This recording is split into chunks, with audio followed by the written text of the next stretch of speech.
सबसे पहले तो उद्देश्य ये है कि 7 नवंबर 1966 को पार्लियामेंट के गेट नंबर 3 के सामने, जहां पर गौ रक्षा को लेकर केंद्रीय कानून की मांग कर रहे साधु संतों को गोलियों से भून दिया गया और उनका एक नरसंहार किया गया। तो वहां पर एक स्थायी हम लोग जो है एक गौ भक्त बलिदानी स्मारक का निर्माण कराएं। गावो विश्वस्य मातरः। भारत में जहाँ गाय को माता के रूप में माना जाता है, लेकिन आपने देखा होगा कि जो परिस्थितियाँ हमारे देश में आज हैं, जिस तरीके से गायों की उपेक्षा हो रही है इस देश में, ऐसे में गौ महासभा एक ऐसा क्रांतिकारी और एक ऐसा रेवोल्यूशनरी स्टेप है, एक ऐसी संस्था है जिसने गाय को माता मानने की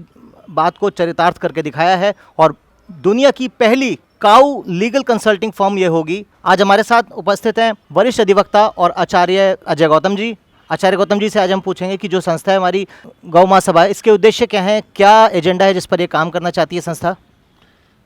जी, मेरा नाम अजय गौतम है और मैं गौ महासभा जो हमारी संस्था है, जिसे आदि शंकर गौ सेवा महासभा के नाम से भी जाना जाता है, इसको हमने इसलिए इसको स्थापित किया कि 7 नवंबर 1966 के बाद 56 सालों बीत गए, कभी भी गाय को लेकर कोई ऐसा कार्य नहीं हुआ कि जिसको लेके हम ये कहें कि राष्ट्रव्यापी स्तर पर हम उसको एक पहचान दिला पाएँ। और इसकी महसूस हुआ जब हमें 16 अगस्त 2016 में, जब देश के प्रधानमंत्री ने ये कहा कि 80% गौरक्षक जो हैं वो गुंडे हैं,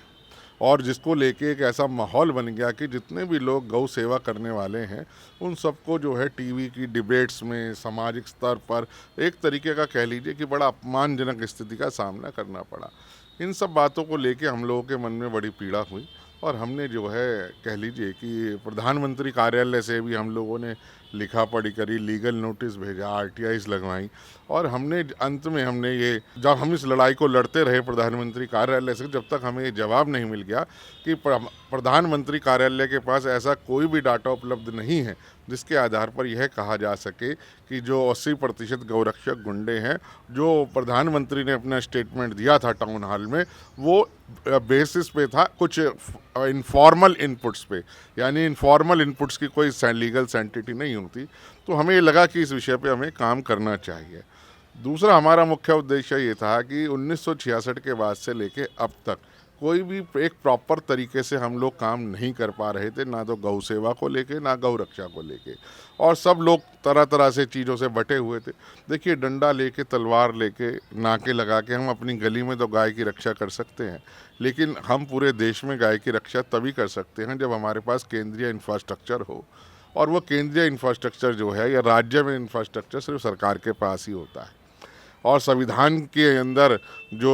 स्टेट लिस्ट है, जो 7 शेड्यूल ऑफ कॉन्स्टिट्यूशन है, उसके अंदर गाय की रक्षा करना सरकार की जिम्मेदारी है। इन्हीं सब बातों पर हम लोगों का अनुसंधान चल रहा था, जिसको लेके हम लोगों ने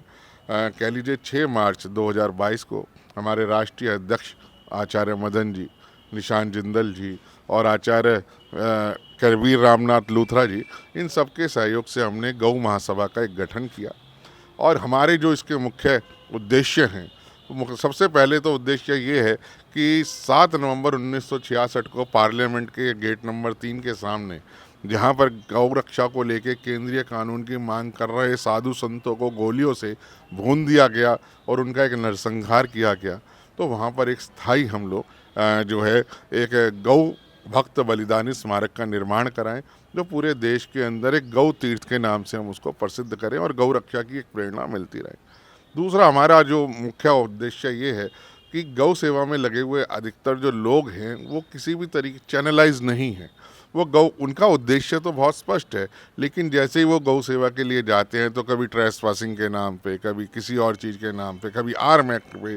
जो सरकार या पुलिस जो है उन्हीं गौ सेवकों को प्रताड़ित करती है और उनके ऊपर झूठे मुकदमे दाखिल कर देती है या किसी भी तरीके से उनको हरेस करती है। तो हमने कहा है कि अगर पूरे देश में कहीं भी किसी भी गौ भक्त को अगर किसी भी तरीके की कानूनी सेवा की आवश्यकता है, तो वो हमारी जो हेल्पलाइन हमने जारी करी है वो उस पर हमसे संपर्क करे। हम 24 घंटे में उसका जो है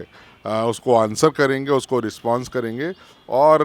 उसको अगर हमारी कोई भी आवश्यकता है शासन की, प्रशासन की, न्यायालय की, लोअर कोर्ट से लेकर सुप्रीम कोर्ट तक, हम निःशुल्क उसको गौ महासेवा आचार्य मदन जी जो राष्ट्रीय अध्यक्ष हैं उनके नेतृत्व में हम उनको वो निःशुल्क जो है अपनी कानूनी सहायता उपलब्ध कराएंगे। इसी तरीके से आज हम देखते हैं जगह जगह में गौ माता जो है वो बड़ा उपहास उठता है। प्रधानमंत्री ने भी कहा था गाय पॉलीथीन खा रही है, जबकि पॉलीथीन खा रही है तो पॉलीथीन बनाने वाली तो सरकार है, उसकी लाइसेंस देने वाली भी तो सरकार है। और जब ऐसी स्थिति के अंदर देखिए मैन टू मैन मार्किंग नहीं की जा सकती, सिर्फ शासन और प्रशासन के पास ही इंफ्रास्ट्रक्चर होता है। आप अगर पॉलीथीन को बैन कर देंगे तो गाय पॉलीथीन खाएगी नहीं। और दूसरी बात यह है कि जो गाय के हिस्से की जो भूमि थी वो सरकार माफियाओं से मिलकर खुद खा गई। गाय का चारा लोग खा जाते हैं, नेता चारा खा जाते हैं। और जो गोचर भूमि है जिसे काउ फीडर लैंड कहा जाता है वो हर गांव, तालुका, सिटी, अर्बन में